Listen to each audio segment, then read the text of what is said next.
नमस्कार मित्रों, आज मैं फेस रीडिंग में बताना चाहूँगा कि फेस रीडिंग में क्या है कि व्यक्ति को दूर से देख करके पहचान जाओ कि उसमें उसके क्या लक्षण हैं, उसका क्या चरित्र है। तो इसके अगले पाठ में मैं ये लेने वाला हूँ कि जिस स्त्री की पसली बराबर हो, मांस युक्त हो, कोमल हो, छिपी हो। छिपी मतलब उसकी हड्डियाँ जो होती हैं वो छिपी हुई रहें, तो अगर जो ऐसी है तो वह शुभ होती है और सौभाग्य को बढ़ाने वाली होती है, संपत्ति को भी बढ़ाने वाली होती है।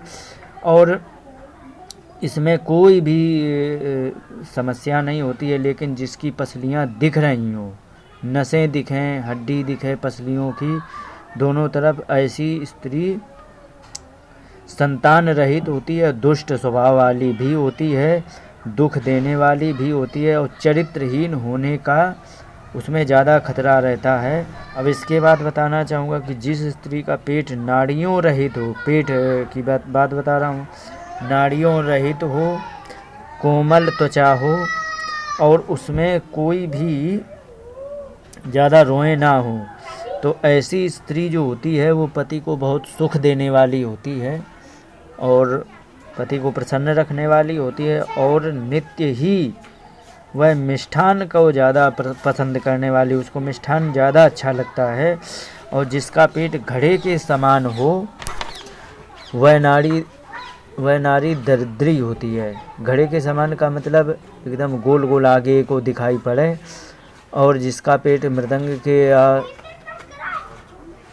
कुम्हड़े के यव के समान हो और बड़े पेट वाली स्त्री जो होती है वह निसंतान होती है, दुर्भगा भी होती है। और बड़े लंबे चौड़े पेट वाली स्त्री अपने ससुर और देवर का नाश करती है, या ससुर का नाश कर सकती है या देवर का नाश कर सकती है। कैसा है?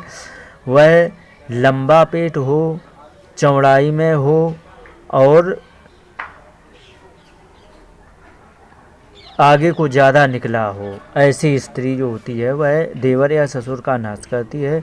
और जिसका पेट बीच में सूक्ष्म हो, वह नारी श्रेष्ठ भाग्य वाली होती है। बीच में सूक्ष्म का मतलब एकदम बाहर को ना निकला हो, सपाट हो, एक्स्ट्रा कुछ ना हो, तो वह सुख सौभाग्य देने वाली होती है। जिस स्त्री के पेट में 3 वलय पड़ें, वलय माने रेखाएं होती हैं, 3 अगर जो रेखाएं पड़ जाएं, वह स्त्री भोगवती होती है। और जिस के पेट पर सीधी बारीक रोम की जैसी रेखाएं हों, वह नारी सर्व कल्याणदात्री होती है। छोटी छोटी रेखाएं होती हैं, वो सभी कल्याण को करने वाली होती है।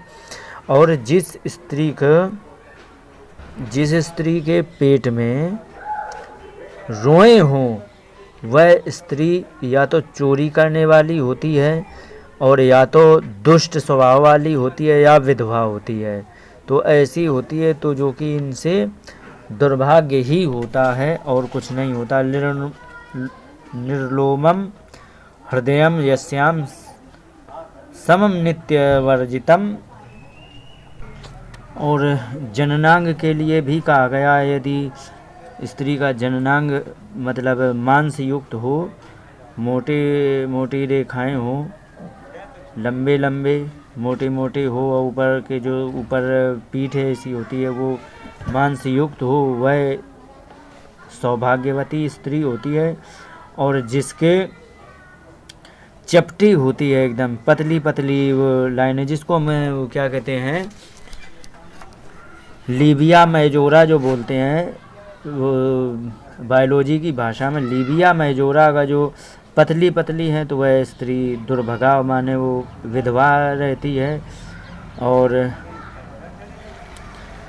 कमज़ोर वाली होती है वह दुर्भगा होती है। और जिसके मांस युक्त खूब मोटी मोटी हो, तो फिर वो सौभाग्यशालिनी होती है। इसके विषय में ज़्यादा कुछ नहीं लिखा, तो बहुत कुछ है पर ज़्यादा ना बताते हुए बस इतना ही अंदाज़ा, 2 ही अंदाज़ा लगाओ। चपटी हो, पतली रेखाएं, लीबिया मेजोरा यदि पतले पतले हो तो जान लीजिए कि उसका भाग्य कमज़ोर रहेगा, विधवा होने की आशंका है। और जिसके मोटे हो तो वो कभी विधवा नहीं होती है, उसका जीवन बहुत अच्छा चलता है। इसके बारे में और मैं बता दूं, नाभि के नीचे के भाग को बस्ती कहते हैं।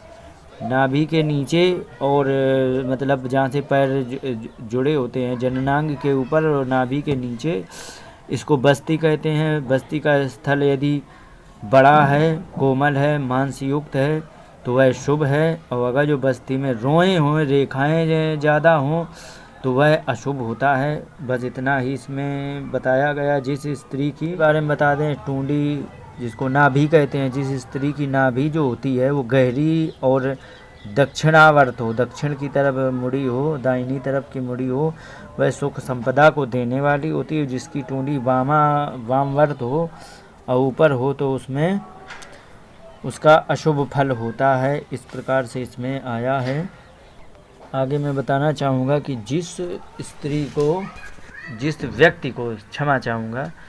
व्यक्ति को यदि वास्तुशास्त्र सीखना है तो हमारे वीडियो में वास्तुशास्त्र पढ़ा है, बहुत अच्छा है।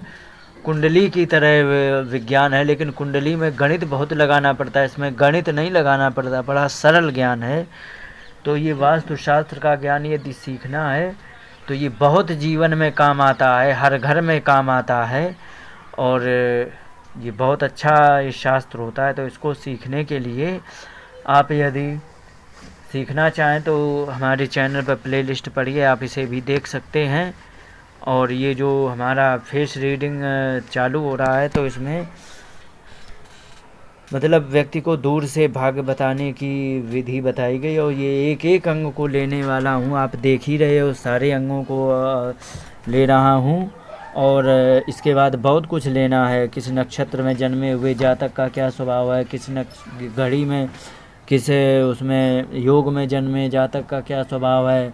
ये स्त्री के बारे में है, फिर पुरुषों के बारे में प्रारंभ करूँगा। तो इन सभी जानकारियों को सीखने के लिए हमारे चैनल को सब्सक्राइब करें, और लगातार वीडियो आती ही रहेंगी इसके बारे में, तो चैनल को सब्सक्राइब ज़रूर करें। इन्हीं शब्दों के साथ बात को विराम देते हैं। नमस्कार, जय हिंद।